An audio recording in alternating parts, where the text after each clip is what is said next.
అందరికీ నమస్కారం అండి. మన రాష్ట్ర ప్రభుత్వం సీఎం చంద్రబాబు నాయుడు గారి ఆధ్వర్యంలో, నారా లోకేష్ గారి ఆధ్వర్యంలో సర్రన్ ప్రోగ్రాం అంటే ఓటు నమోదు కార్యక్రమాన్ని నిర్వహించడం జరిగింది.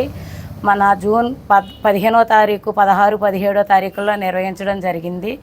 ఇంటింటికి పాంప్లెట్స్ పంచిపెట్టి అందరికీ ఓటు నమోదు చేసుకోమని చెప్పడం జరిగింది మొదటి విడతగా. అప్పుడు అందరూ కూడా ఒక నెల రోజుల్లో ఆ పాంప్లెట్స్ చాలా వరకు ఇవ్వడం జరిగింది. చాలా వరకు ఇప్పుడు ఏంటంటే మన జూలై నెలలో మనం ఆ పాంప్లెట్స్ అన్ని ఫిల్ చేసేసి 14వ తారీఖు కల్లా మనం సచివాలయాల్లో సబ్మిట్ చేయవలసి ఉన్నది. అది 14వ తారీఖు తోటి ఆ టైం గడువు ముగిగి ఉన్నది కాబట్టి అందరూ ప్రతి ఒక్కరూ ఈ సమయాన్ని వినియోగించుకుని దాన్ని అప్లికేషన్లు అన్నీ కూడా సచివాలయంలో సబ్మిట్ చేసి ఆన్లైన్ చేయించుకోండి.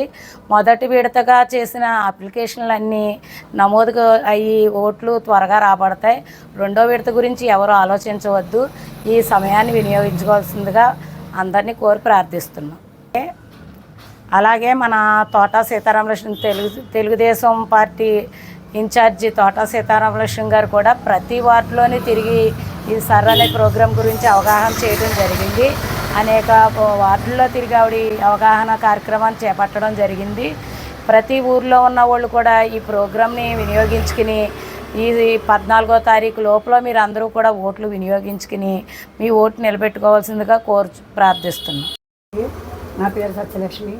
అలాగే మన తెలుగుదేశం రాష్ట్ర ప్రభుత్వం తోటా సీతారామలక్ష్మి గారికి, అలాగే మద్దుల రాము గారికి, సెక్రటరీ గోవింద్ గారికి అందరూ కూడా డోర్ టు డోర్ వచ్చి మా ఈ సర్ర అంటే ఓట్ల నమోదు కార్యక్రమం, ఈ సర్ర ప్రోగ్రానికి ప్రతి ఒక్కరు కూడా తెలుగుదేశం పార్టీ నాయకులందరూ కూడా వచ్చి డోర్ టు డోర్ సర్వే చేసి మేము అందరం కూడా ఈ సర్ర ప్రోగ్రానికి కూడా డోర్ టు డోర్ వెళ్ళి మేము ఈ పేపర్లు ఇవ్వడం జరిగింది.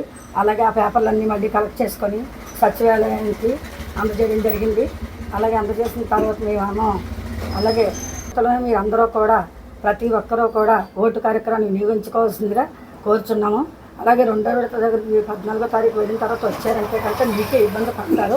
ఆ ఇబ్బందులు ఎవరికి రాకుండా ఉండడం గురించి మీరందరూ మరొక్కసారి ప్రతి సచివాలయానికి వెళ్ళి ఏ వార్డులో ఉంటే ఆ వార్డు సచివాలయానికి వెళ్ళి మీ ఓటు హక్కుని వినియోగించుకోవాల్సిందిగా కోరుతున్నాం.